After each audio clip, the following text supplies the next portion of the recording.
This video actually comes from a previous stream that I did. It is rather long, but we analyzed it very thoroughly. Here we go. I was in my YouTube studio. For those that do not upload videos or use YouTube like that, there's a studio in which it's like a where you can look at your analytics, upload videos to YouTube, all kinds of stuff, monetization, everything done behind the scenes from a creative standpoint is done in YouTube's creative studio. So I'm in YouTube's creative studio, and every now and then they have these, like on the home page, they have these, what would you call them? Like, it's not necessarily like tips. It's like usually news on the dashboard. Yeah, right. Like it's usually news. And in the news, it'll say, it'll be new videos. It'll be some videos. It'll be some, hey, this is what's changing. And then, of course, they'll put some of the videos by way of YouTube creators. And YouTube creators is an actual like YouTube page, verified YouTube page where they have, it's for the YouTube creators, where they have other fellow content creators who are YouTube's funneling their news through, and updates and all kinds of other stuff that's going down, right? So this interesting video popped up, and it's funny, we were just talking about numbers, and I'm gonna have some stuff to say about it. But it was this video talking about diversity. It's like 3 words that they love to use: diversity, inclusivity. What's the other one? Representation, right? Those 3 words, or variations of those words, are stuff that I hear floating around a lot, certainly in the comic book world, where people make excuses for tokenizing characters. Those are almost always the reasons that they do it, or claim that that's why we should accept it, because of representation, diversity, inclusivity, all of those other buzz terms that they like to throw out there, right? So I saw this video pop up on the dashboard talking about inclusivity, representation, and so forth. Now, I was like, man, this would be a good video. I was going to do an individual upload. I was like, why don't we go through this live? That way I have time to stop, maybe interact with you guys and stuff. So we're going to watch this together, right? And so just hold on to your butts, please. Hold on to your butts. And I'm going to be starting and stopping and starting, because a lot of what this person says in this video is interesting, to say the least. Now, look. This person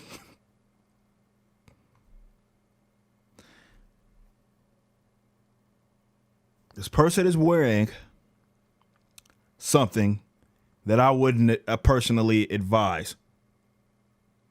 Let's go there. In terms of and I'm not like this fashion guru either, okay? So I don't want anybody in the chat. We're gonna keep it clean, y'all. Keep it clean. Please. We're gonna play the video. We're gonna watch the video. We're gonna act like civilized.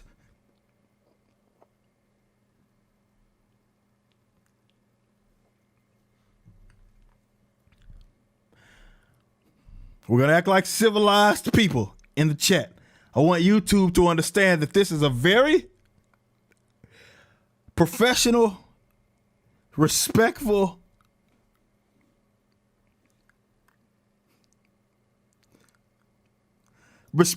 community over at Young Ripple 59. Okay? So when I show y'all this person, and we're gonna watch the video full screen, I'm gonna be pausing and stopping and stuff. I don't want to see no comments about how this person looks and what they're wearing. Okay? Let's get into it.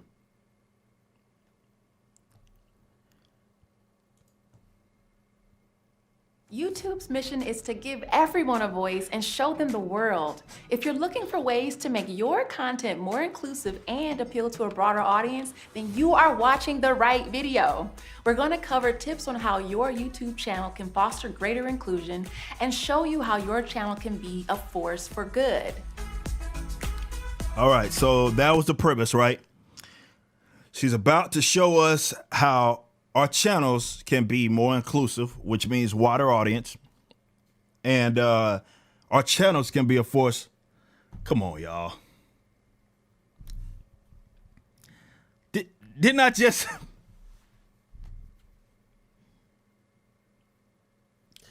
Come on, man.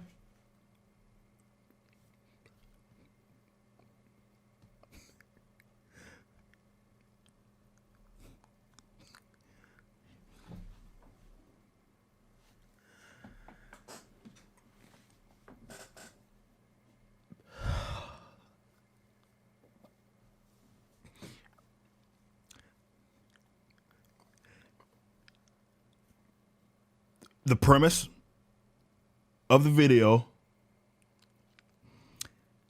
inclusive, making our communities as YouTube creators more inclusive, which means wider audience. Which and let's be clear, right? The reason that YouTube is putting this out would sound like that having this approach is something that they see in a positive light, right? Otherwise, they wouldn't put this video out through their own. This is not like a random video, a random creator. No, this is YouTube's creators. And just so you guys know that I'm not talking out of my behind, this is YouTube creators. This is their own verified YouTube page. Okay? Let's continue. Hi, I'm Dr. Natoki Ford, founder and CEO of Fly. Dr. Natoki Ford. She's, and this is what I was saying earlier, in that they do this a lot. They get a lot of other content creators. I really don't know how it works. I've never knew how it works, because these people, a lot of the people that do these videos don't seem like YouTube employees. And if they are, it's like, I don't know. I don't know if YouTube's paying her for this. But a lot of these people are like creators on their own, or they do other things. And then YouTube's like, all right, hey, you're going to shoot this video for us. It's like a lot of news is funneled through them. So either they're trying to make it appear like a lot of people that are trying to get the news to us are fellow creators and not I think that's just the approach that they're trying to have. They're not just these random employees, right? They're these people that are, come on, man. I told y'all in the chat, man. I told y'all. Come on, man. We're respectful. We're respectful, professional. We're inclusive and understandable over at Young Ripper 59's page, man.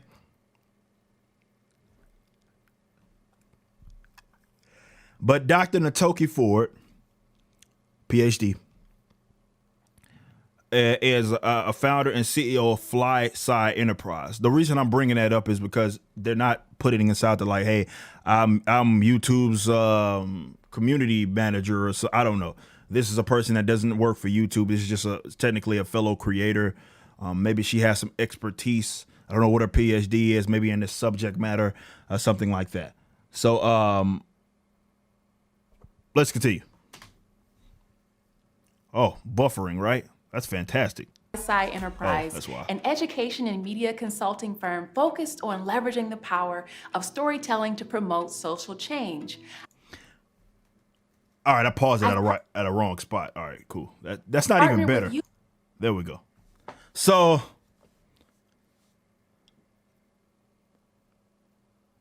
I want y'all to listen to what she just said. Look, like I say, this is why I wanted to stream, because if I did this video would have been 30 minutes long, but there's a lot to dissect, and I'm not even nitpicking. Like, there's a lot to dissect, and I'll bring it home eventually, but I just want I want you guys to understand, like, where we're coming from here, okay?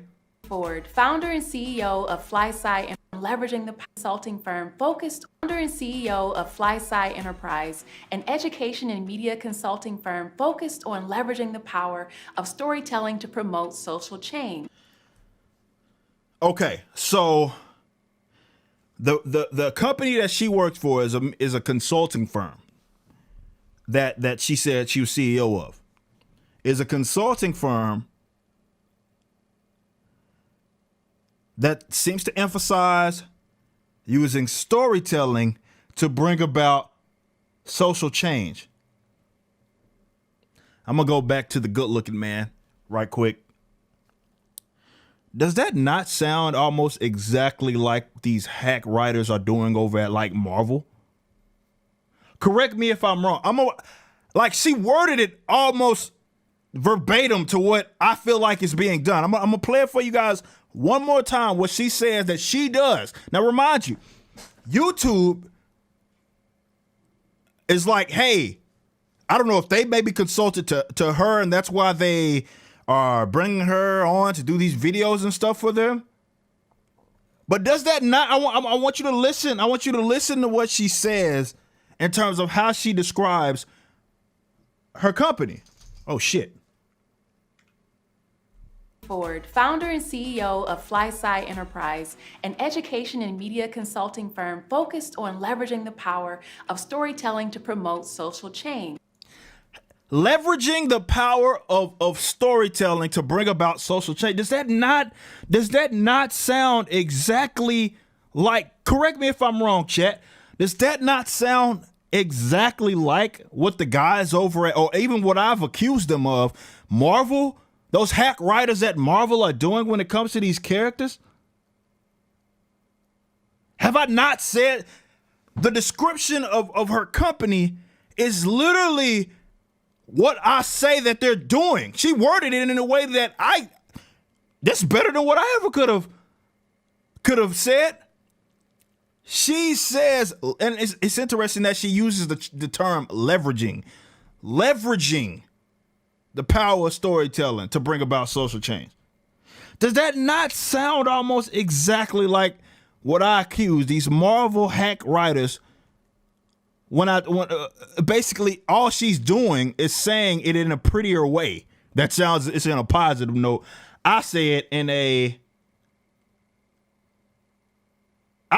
more negative light. And I'll admit that. I have no problem admitting that. I say it more so in a negative light, right? But does that not sound almost exactly like what they do?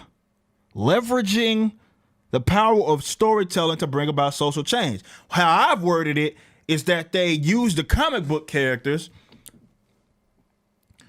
as a more so like a means to put forth their social agenda, or some variation of that, funneling, like they use the characters like their mouthpiece, right? That almost sounds exactly like what Marvel is doing. And I thought that was interesting. I thought that was very, very, very interesting. Let's continue though. I've partnered with YouTube to develop tools that build awareness about the importance of diverse representation and help empower creators to produce more inclusive videos. Okay, so I just answered my own question that I had earlier. I didn't even remember her saying this when I actually initially watched the video, and I determined that, okay, guys, we are for sure 100% doing a stream on this because this is important. Okay.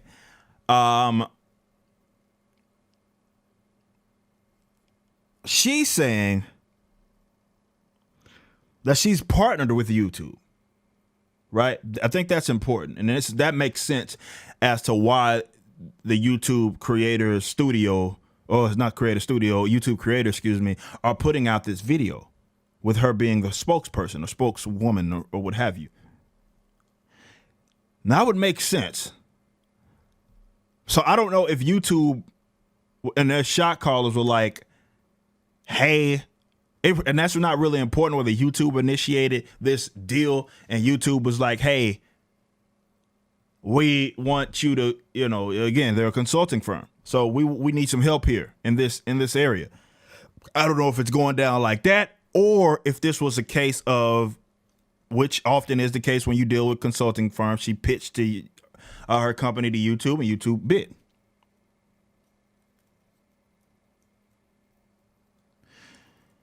But it's important to know that she is partnering with YouTube. So YouTube, and this is probably the most important thing as we more so go through the rest of this video. It's important to note that YouTube is in on this. This is not a random video. Yo.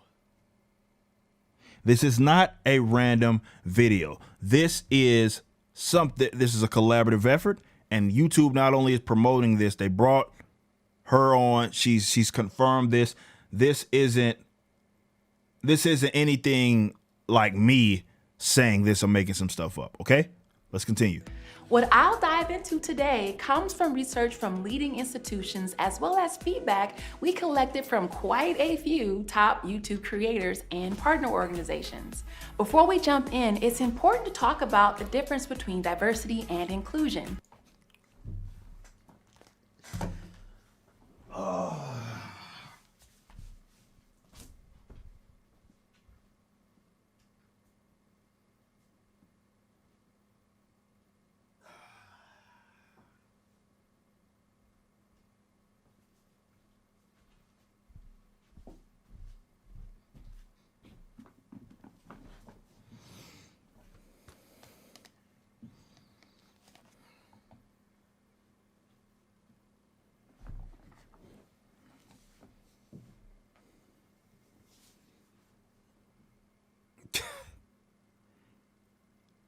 Here we go, guys.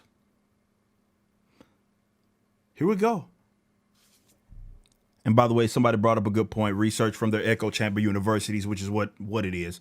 And she said she gathered information from, or they were like, well, she's saying that they gathered feedback from these leading institutions, as well as top YouTube creators. But she also threw in there like feedback from like community folks or something like that, she said. But diversity and inclusion, what is it with people's obsession with these two terms, right? I guess we're about to find out, right? But it's so weird when it comes to a lot of promoting a lot of, for lack of better terms, garbage. These are the two leading terms for the excuse for making those terrible decisions. Almost always, when I talk about tokenized characters and I talk about lazy writing, these are the two words that are always thrown. Captain Marvel being the biggest example. I criticize Captain Marvel. I would say these two words were used more than any other word that was used on my channel. In some way, shape, or form, from the people that were critical of me or what I was saying. Diversity and inclusion. You can throw representation in there as well. But these were the words that people were throwing out there. It's an attempt to knock down any criticism as far as what they're doing, because diversity good, inclusion good. Hold up. Looks like according we got a Mac in a super chat. $2 super chat from my man's brother Tennessee. I am beginning to despise diversity and inclusion. Diversity and inclusion. Before she goes on about what her thoughts are, let me give my thoughts. Diversity and inclusion are things that exist as is. Primarily the former in diversity. The fact that people have put a positive spin on it is interesting, because there's nothing positive nor negative about the concept of diversity. The concept of diversity, almost always, in terms of how they use it, it has nothing to do with thoughts or ideas or anything like that. It's more so centered around ethnic makeup, demographics, and such. I've said time and time again on every video that I've done on this topic that diversity is just a side effect. Just because something is diverse does not make it inherently good, doesn't make it inherently bad either. But also, with that being said, just because a human affair may lack diversity does not mean that it is bad or inherently good. Meaning that the goodness, if you will, of the human affair is not to be determined by whether or not it is diverse. That is completely irrelevant to it. However, unfortunately, a lot of people have clung to this idea that diversity equals good, and therefore something lacking diversity, it equals bad. And the things that they talk about to make more diverse almost never includes things that consist of what they consider marginalized or minority groups. Who the hell is going to a human affair that is predominantly black? Maybe the NBA in terms of players, or the NFL in terms of players, and nobody's going to them and saying, you guys lack diversity because most of your athletes are black. Nobody says that. It's almost exclusively when there's a human affair that consists, I'm going to be 100 with you, of what they deem too many white folk. More specifically, too many straight white male folk.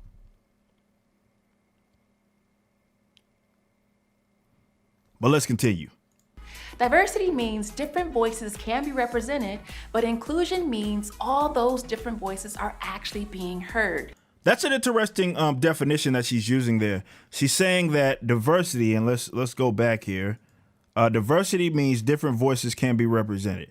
So she's using it almost in terms of thought by that definition. Now, I'm going to, as we continue, you'll see that she deviates from that. But she's using diversity as a term that means different voices can be represented. So more voices means diversity being represented. Inclusion meaning that voices are actually being heard. So they're being given a microphone to speak, if you will. That is what she considers inclusion. Those aren't exactly the definitions that I would personally use.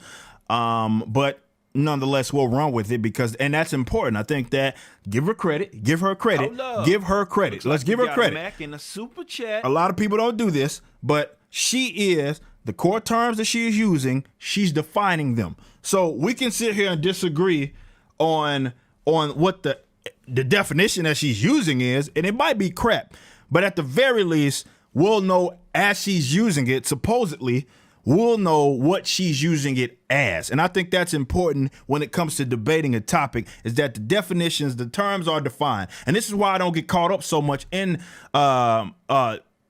like the meaning of terms as maybe that person understand, more so as it's generally understood, more so as the person is using it, I think is more important than that. So at least that, you know, that part is important, and she's defined the terms that she's going to be using throughout this video. Okay. But inclusion means all those different voices are actually being heard. It's presence versus power. Oh, shit. Another way to think about the distinction is that diversity is inviting different people to a party, while inclusion is actually asking everyone to dance. Okay, fair enough. So she defined it further, says that diversity is like inviting people to the party. Inclusion is actually asking everyone to dance. So one, she's saying like, okay, the invitation is one thing, but to actually include people in the affair is actually giving them a part. And then playing a part in whatever that human affair is. That's what she considers inclusion versus diversity, right? Okay, fair enough.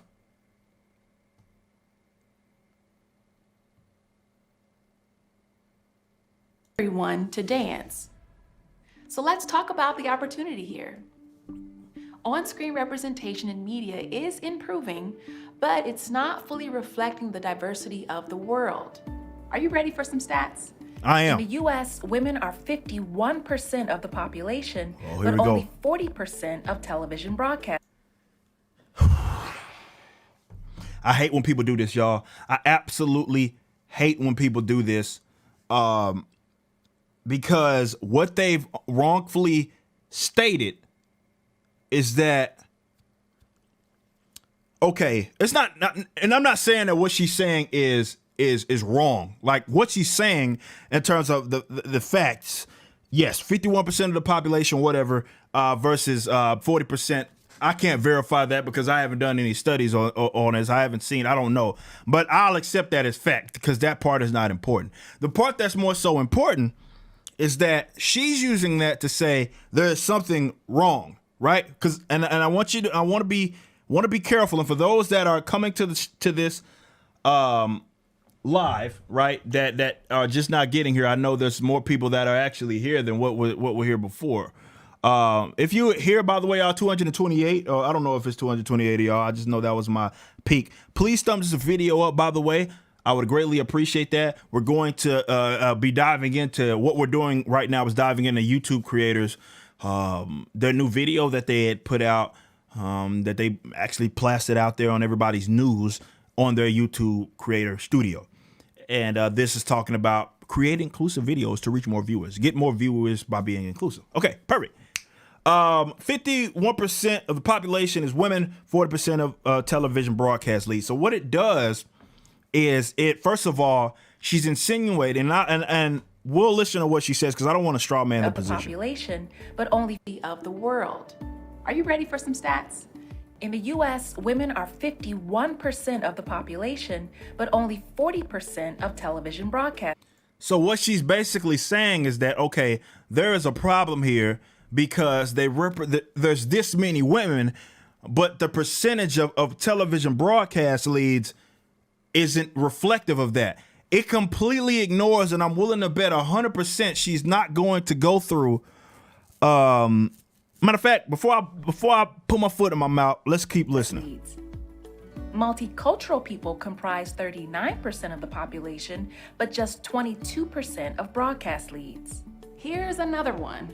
20% of Americans between the ages of 18 to 34 identify as LGBTQ+, while they only represent 9% of primetime regulars. And one more. 13% of Americans have a disability, but only 2% are actually seen as primetime regulars on TV. But YouTube is different. So what she's saying, she's giving all of these stats, and this is complete, all right, for lack of better terms, it's bullshit. Let's be 100. Because the thing that she's trying to put out there is that something bad is happening or there's a wrongdoing of some sort because the human affair of broadcast leads and such aren't reflective of the percentage. This is this equality nonsense, right? Where it unfortunately assumes that there's a wrongdoing just because there's a lack of representation of said group in comparison to their actual population. It completely ignores whether or not these people tend to, are there more, like she doesn't answer the question, are there more men that tend to be part of these human affairs? What is the percentage of people that maybe have disabilities that are actually attempting? It's almost like, well, they exist, therefore they're owed this, right? It doesn't like discuss whether it's not anything of merit, right? She's not discussing, and that's a hard thing to measure, which is why she's not discussing it. Whether or not, like, she's not discussing the merit of it all, right? She's not discussing whether or not maybe these people are bad, maybe these people are good, maybe these people don't tend to participate in this human affair, even seek it out as a job, right? I talk about this, and the example that I've used a lot was how maybe there's a scenario in which I own a track and field facility that is specifically geared towards training sprinters, 100-meter dashers through 400-meter dashers. And my facility, not only in terms of the people that are coaching my teams, who actively be my trainers, not only those guys, but also the people that, like the people that are runners, that tend to sprint, that are seeking out my facility services, may be predominantly black.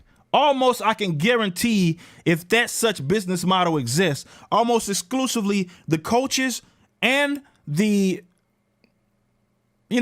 participants, if you will, the consumers will be largely black people. Why? It's easily explainable. Black people tend to be better sprinters. It's actually genetic when you consider the amounts of fast twitch muscles. You can actually almost tell where people was black people.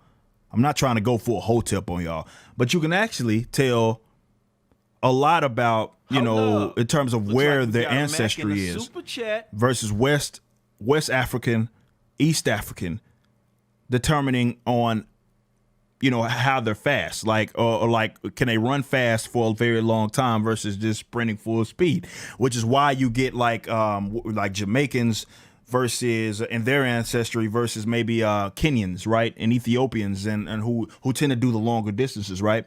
So it's just a fact that black people are genetically made up to be faster than every other race. And every now and then you get some, well, back in the 80s and the 90s, everybody was juicing, like the people that like those Russians and shit. But every now and then there's a white kid out of Texas that's running like nines. You're like, it happens, you know, you get an anomaly, but that's exactly what those are, right? For the vast majority of it, you look at the world records, for example, the fastest times that have ever been run, male or female, they're black people when it comes to 100 meters, 200 meters and such. So it makes sense as to why my facility that trains these types of people may be predominantly black. That doesn't mean there's a wrongdoing against white people, against Asian people, or, you know, to be more specific, Indian or Japanese or Chinese or Korean.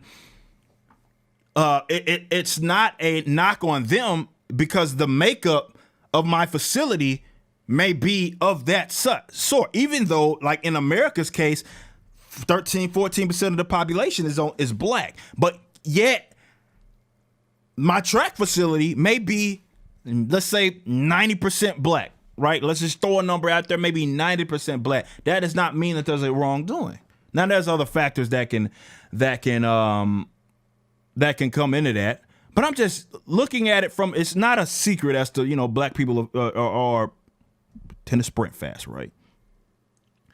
But that doesn't mean that there's a wrongdoing. She's unfortunately using the same logic, if you will, to say that there's a wrongdoing, or lack of logic is more so on her side. She's suggesting there's a wrongdoing in the human affair because when you consider the actual percentage of the population, the X don't represent that. They're not participating in that human affair. That does not mean that there's a wrongdoing because there's other factors.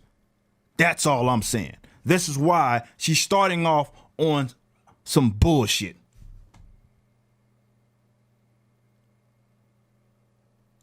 Unlike traditional media, YouTube provides. Hold on, let me go back real quick. It's different. Unlike traditional media, YouTube provides a forum for user-generated videos. Therefore, you, as a creator, have the opportunity to help address representation gaps. So why should you care? YouTube videos are highly consumed and tremendously powerful. It's actually the most widely used online platform for US adults and teens, and 41% of YouTube users are multicultural. Like other media, YouTube videos reflect and shape culture. How do they know that? I don't remember ever like doing a YouTube. I hate pausing it like when she's making like a goofy face. Okay, that's better. I don't remember YouTube ever asking me what my race was. I don't remember ever filling that out on anything that I've done in terms of how they pay me or anything. I don't remember ever telling them what my race was.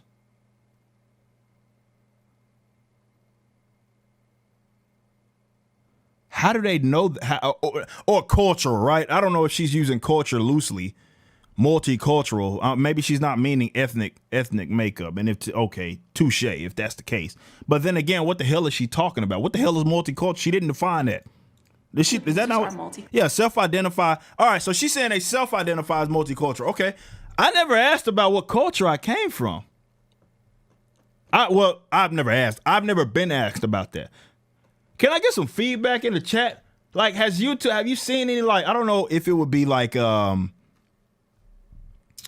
I don't know where that would be. I guess that would be maybe in, like I say, when you're filling out terms of service and stuff like that. That's the only time that I could think of it. Like when you're filling out terms of service.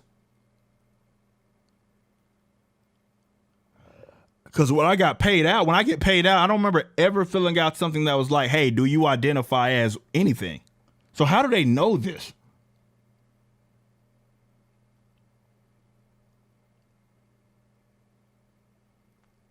This is an interesting stat, certainly because she's using it as a means to make her argument. Like this is I don't and nobody, everybody in the chat right now, so it's not just me. Everybody in the chat is saying that they've never been asked. So how do they know that?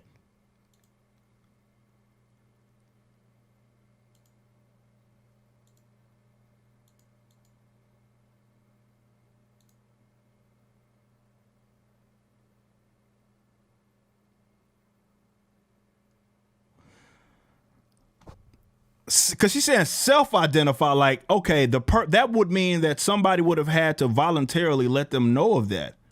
It's not like they're identifying. They're saying self-identify. How in the world do they know that? And what the fuck is multicultural? And that's the good question. She never defined it. She defined diversity and inclusion, but she's multicultural now twice, and she hasn't defined it yet. I don't know what that even means.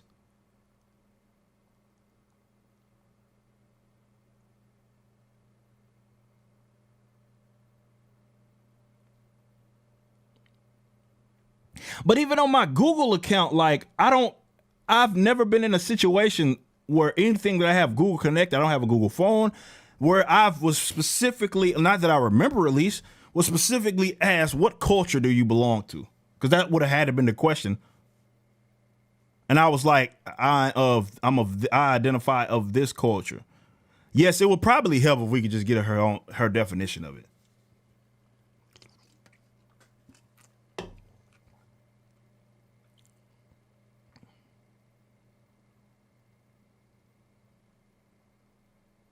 I don't know, man.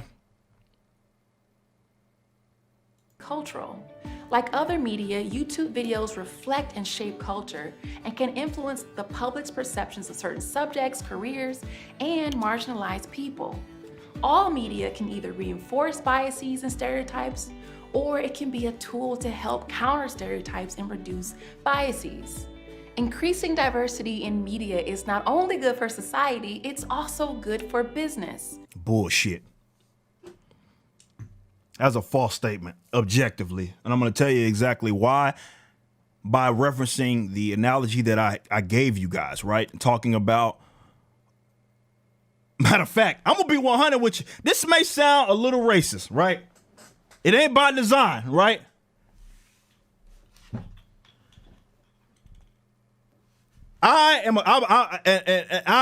I'm speaking from experience. I am a former collegiate Division I school record holder in the 100-meter dash. Matter of fact, just so I don't want anybody, he doesn't know what the fuck he's talking about, I'm going to show you guys.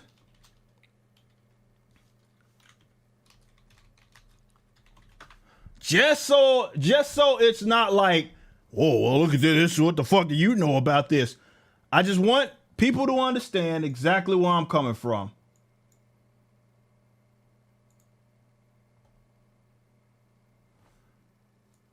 This is the verified Texas A&M University, Corpus Christi. Who is that guy that has the #1 fastest time? That is me.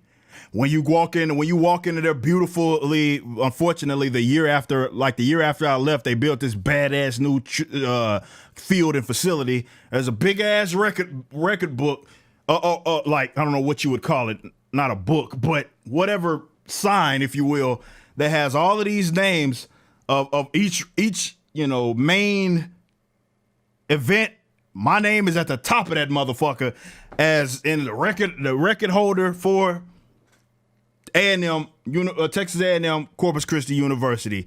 This is a Division I school, regional qualifier. Like this is like I did this shit and I did it very damn well at a high level.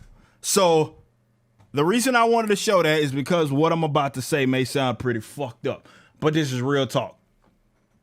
Even though my coach, I don't know if Coach Bungard is at Penn State now, because he left the year that, oh man, I was so sour about it. Different story. Anyway, but my coach was white. My coach was white. Make no mistake. But if I was, let's say 22 years, let's say if I wanted to go pro, so it would have been the year I graduated college, 2003. So I was 23. 23 would have been my last year. So let's say if I would have wanted to go pro, and I walked into, let's say, the track and field facility that's specifically geared for sprinters, and I saw a lack of diversity. Let's say there were two. Let's compare and contrast. Let's say there were two. Let's say that facility one has, let's say, black former collegiate athletes, former pros, which I saw Michael Johnson, shout out Dallas, Oak Cliff, Texas, has his own facility versus a facility that's ran by mixed race. Let's say the actual specific percentage, like, I don't know, let's say, so it would be really predominantly white, actually, if it was like equal to their population. If I walked into that motherfucker versus the one with the former pros, the black athletes and stuff that were, provable, know exactly what they're talking about, which one, even though the one that I'm going to go to, which one do you think I'm going to go to? It lacks diversity.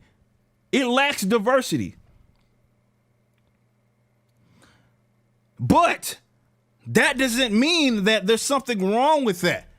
So how can she say,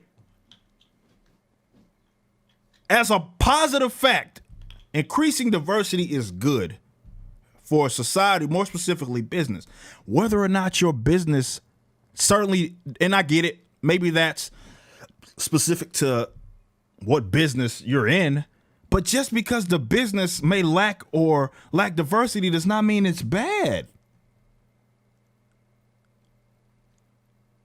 That's what gets me about what she's saying.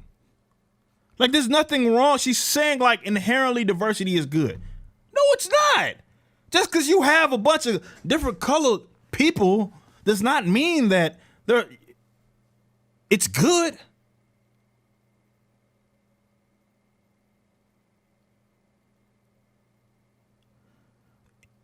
On the flip side, it doesn't mean that it's bad. But she's saying this positive statement, right? Positive claim, increasing diversity is good for society and business. That's a positive claim. Like, she said that's what it is. Okay. In film, a more diverse cast can boost gross revenue. At every budget level, a film that has at least a 30% non-white cast. All right, so see, I wish she would. All right, I'm tired of pausing it. All right, there we go. That's a better pause time. So I wish she would have said that from the get-go, right? It's about it's an anti. Oh man, I don't want to use that term, but what other way am I supposed to say it? Why didn't she start with that? This isn't about what is diverse. It's about what is not white. Those are two different terms. Those are two different meanings.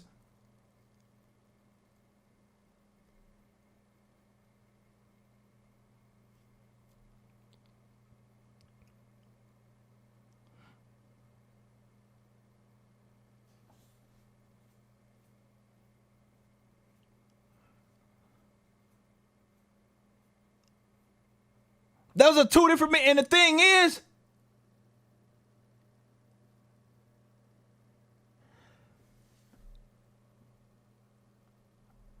like, she's using diversity synonymous to non-white. That is not what the literal, remember, she defined it. She defined it. So by her own logic, in terms of how she defined it,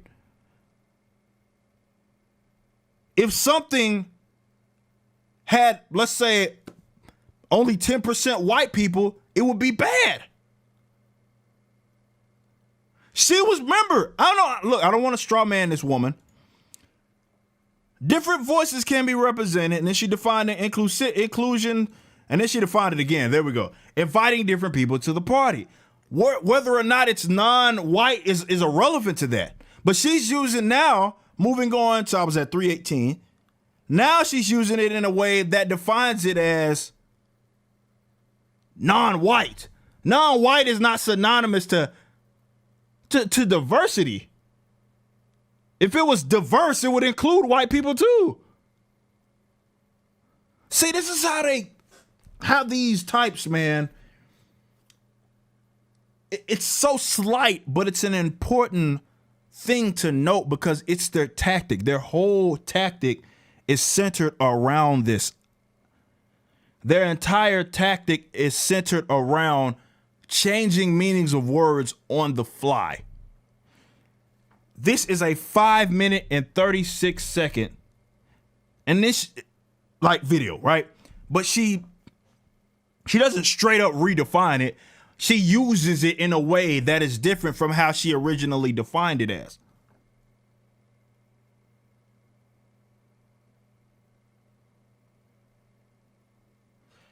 She went from including all voices to non-white.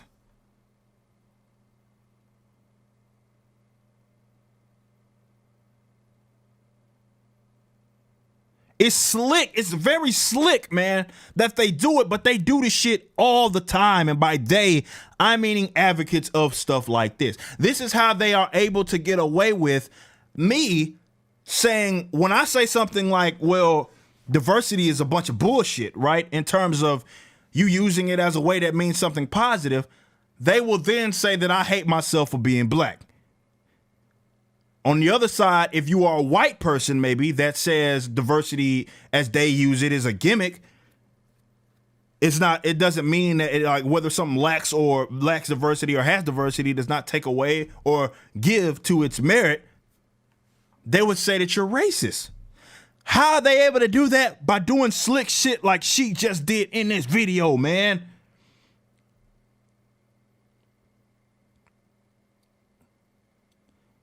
She did it in this video. She defined it as one thing, and now she's using it as another defined term, and that is non-white. So really, diversity, as she's using it, effectively means lacking white people. That is not what she defined it as at the beginning of this video. So why would she even give this stat? Why would she even give this stat? Diversity is not synonymous, as she just defined it, is not synonymous to non-white. Those are not the same terms.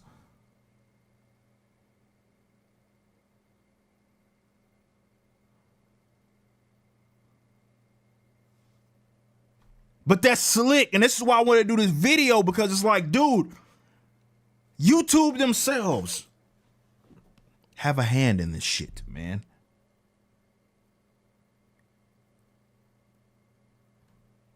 Let's continue. Diverse films in the opening weekend at the box office. It's also worth noting that many of the most successful movies have appealed to diverse audiences. So how can and that is important that she mentioned that, right? But appealing to diverse audience isn't synonymous, again, to the makeup of the people that are part of the, let's say, film project, be it in the cast or the people behind the scenes. I literally just did a video about this maybe a couple of months ago, talking about how, what was the name of that video? Let me see.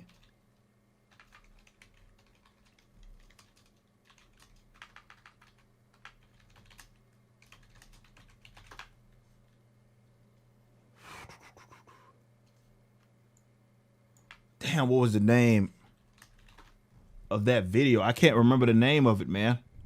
But I did a video talking about, I was talking about like all that and all of that stuff. Oh, check this guy out. Hey, check this guy out, y'all. I searched myself and look at the title of this guy's video. I know this is completely irrelevant.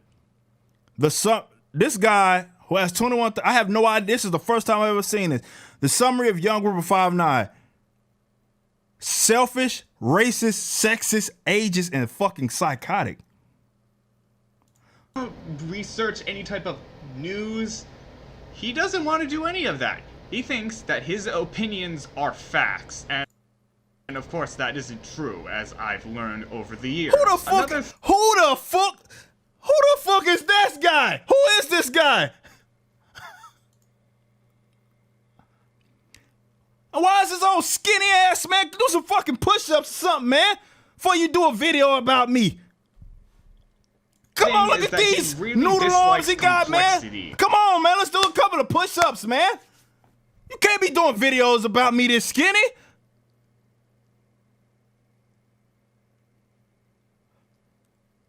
Look at this bird-ass chest, man. Bird chest. I know this has nothing to do with his arguments. Bird chest. Skinny shoulders. Come on, man. We got to get in the weight room, baby. Before you do a video about me, you better do some push-ups. You better do some push-ups, man. Which includes multiverse. All right, well, all right. This is all right. I'm gonna bookmark this. We're actually gonna this stream after we go through this video because I don't want to get sidetracked. After we go through this video, we're gonna go through that video. He'll get a live response. Who the fuck is that guy?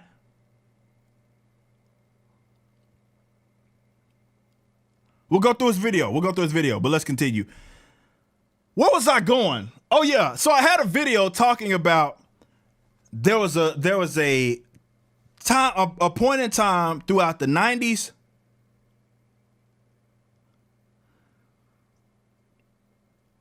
like late 90s, early 2000s, where if you remember,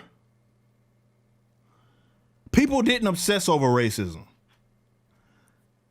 And the examples that I gave in that video, I was talking about a lot of media. Think about all the predominantly black media, predominantly white people media, in terms of, let's say, their cast, for example, that people liked that were of different races, right?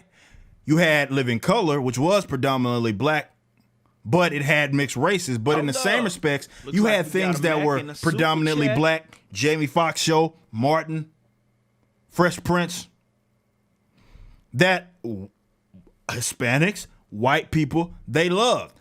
On the other side, you had things that were predominantly white that black people loved. Seinfeld, Married with Children. Like,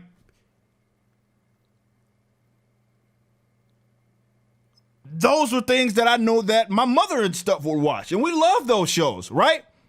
Granted, I also love shows like Living Single. Predominantly black cast. Somebody brought up Boy Meets World. Predominantly white cast. That was something I used to watch growing up.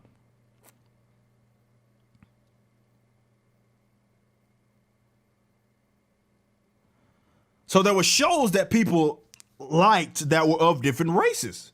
That had, and by different, I mean some were mixed, Living Colors of the world. Some are predominantly black, Martin's, Fresh Princes of the world. Some are predominantly white, Seinfeld, Friends, Married with Children. That I could name black people to this day that love those shows. But this is a narrative that has unfortunately been perpetuated in the last decade or so.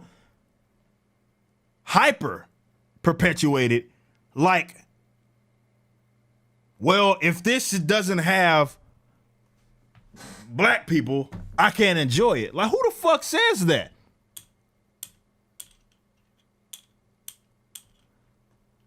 They don't realize when they say things like that, what they actually perpetuate is racism. Because what you do is you promote this narrative like it's something wrong with me because I like something that has white people in it, predominantly white people in it. Likewise, you guys hate yourself for being white if you like Living Single or something. That's bullshit. No.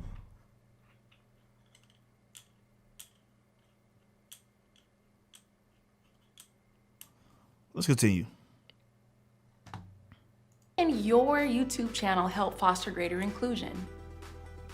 It's important to remember we all have unconscious bias, which can influence the people we choose to work with, the topics we cover, and which perspectives we decide to include. Fact. If Nothing you're wrong with ready that. to explore how you can make your videos more inclusive and help level the playing field on YouTube, here are some questions you can ask yourself to get started.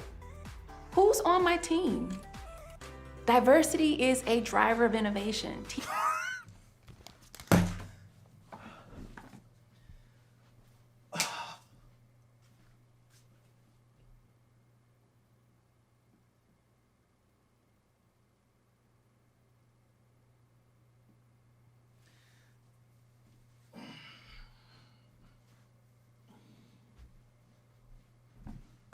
Oh man, this shit made me sick to my stomach, man.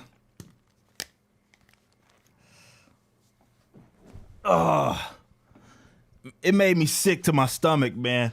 No, it is not. No, it is not, man. No, it is not.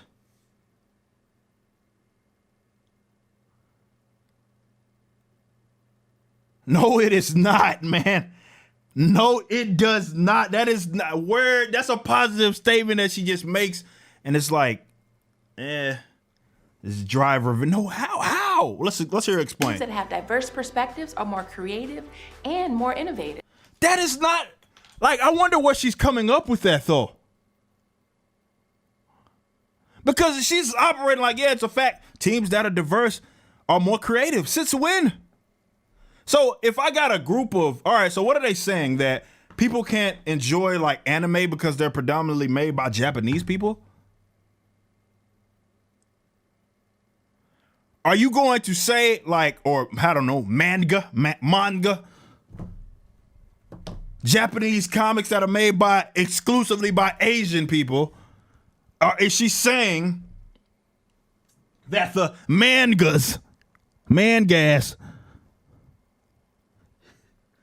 something's wrong with them? Like people don't enjoy those?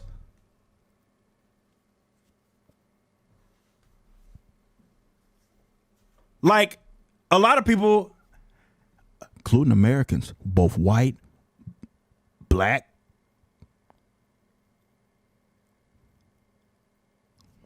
that prefer Asian over American cartoons.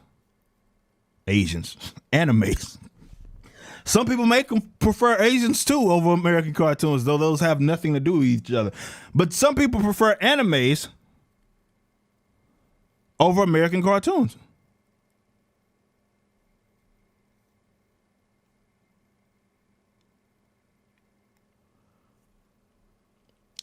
And if we're going to be completely honest, a lot of those are more creative. Certainly when it comes to like adult oriented, not like when it comes to like things that are geared for that have more appeal, let's say, to older teenagers and adults.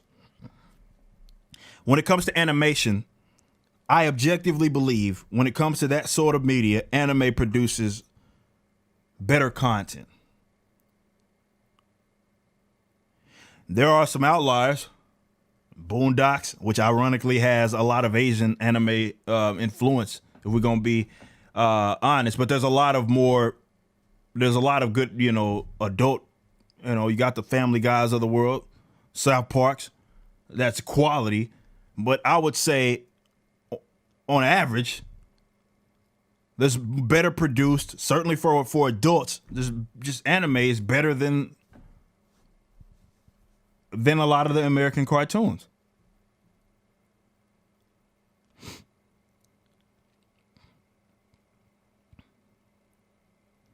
The man gas. But yeah, but according to her, she's saying that those would be more creative if, let's say, they got some white folk on their team or black people on their team that were also part of the animes. And I just don't believe that.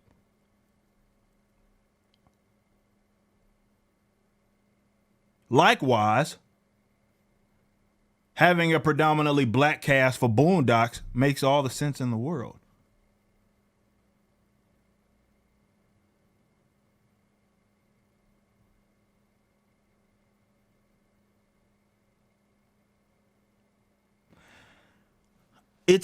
it's a complete myth and it's nonsensical, but it happens because people perpetuate it as just it is what it is without really having to explain themselves, right? Like, why is it? Has anybody bothered to ask when people say diversity good? Has anybody bothered to ask these people why?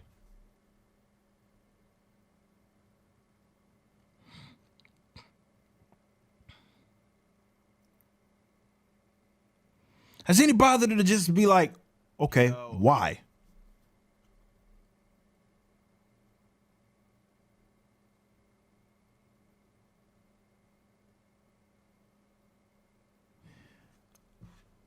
Let's continue. What topics are covered and what perspectives are included in my videos? Eric Jalah's perspectives is included in my videos, and I think that's why y'all are here, right?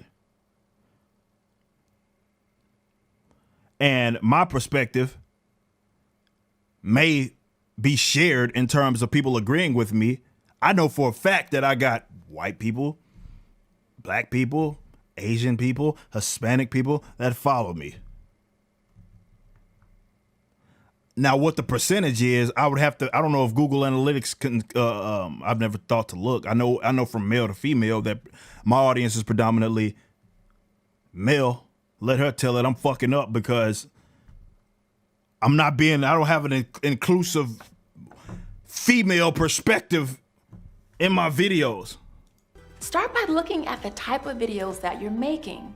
Consider the topics that you discuss and the viewpoints that you include, especially those that may differ from your own. Now, that is a good point. And, but I think that's going to get lost in the sauce because I think the people that would consider this video or the theme of this video a good idea are not very open to views that are their own. And by open, I mean, I'm pretty sure that they're not engaging a lot with people that disagree with them.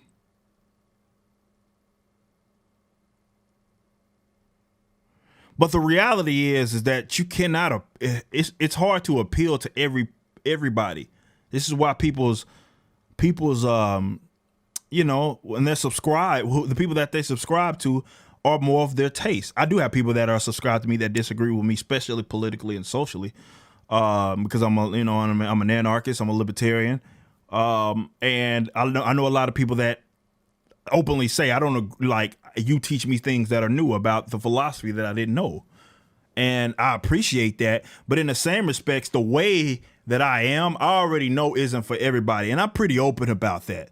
This is why I've, for the longest, even having all of these offers to be like on bigger teams in terms of, certainly when it comes to political affiliation, I always decline that because I'm like, I ain't for everybody, bro. Like, I am an acquired taste. Like, people that fuck with me actually fuck with me. And I know I ain't for everybody. I've long admitted that. What do people see when they visit my channel? My black ass. When thinking about what appears in a video like talent, voiceover, or animations, is there diversity among the voices represented?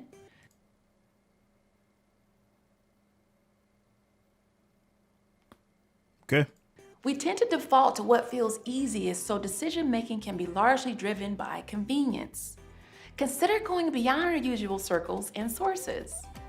How do I engage and support other creators? Think about how you can engage creators who have diverse perspectives and consider how your channel can support creators from underrepresented communities. I've always hated that term underrepresented because it assumes that people, it assumes not only that there's an overrepresented, but it assumes that there's like some magical number, right?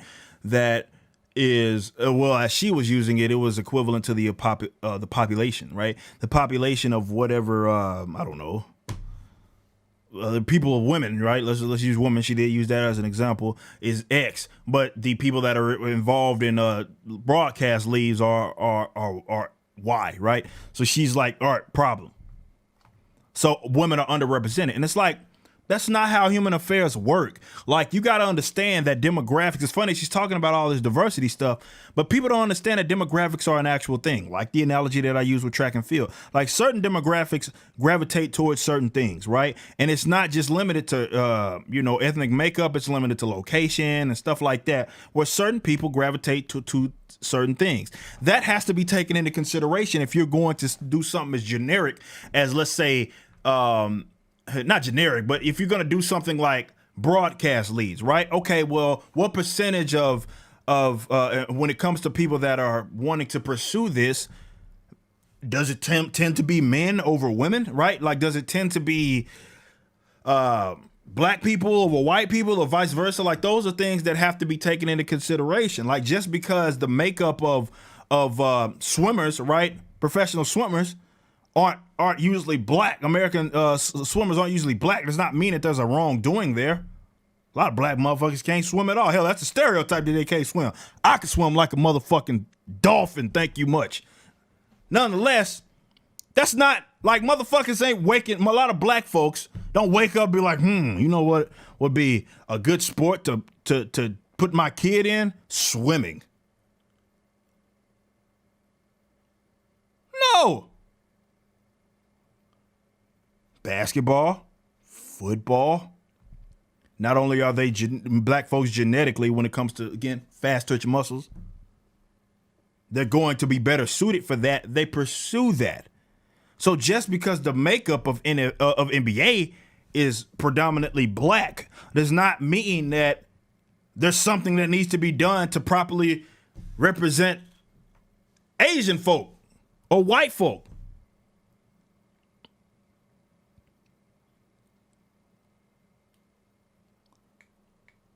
But she uses terms like underrepresented, and I don't like that term because it assumes that there's a wrongdoing. So bad, right? Underrepresented, meaning that there are people there's some sort of wrongdoing. These people should be more represented in said community or human affair. Maybe do a collab. How do I think about audiences when making my content? Consider who's tuning into your channel and if your videos are truly welcoming a diverse audience. I already know. I know that my videos, yes, I have people that are of different like political and social affiliation. But like certainly when it comes to content creation, unless you're creating something that's just like very, very neutral, most YouTube creators have some sort of niche that makes them attractive to their subscribers. And it's like, I don't believe that like, I would argue that the vast majority of YouTubers, they're like, people like them for them, and some people don't like them. You can get YouTubers that people hate, people love. Like, that's sort of the idea of the platform, is it not? Okay, I know I just gave you a lot of questions and stats, but this is a great opportunity to use your own channel to increase inclusion. We'll cover more in the Creator Academy lesson linked in the description. Do you have any questions? Let us know in the comments. Thanks for watching.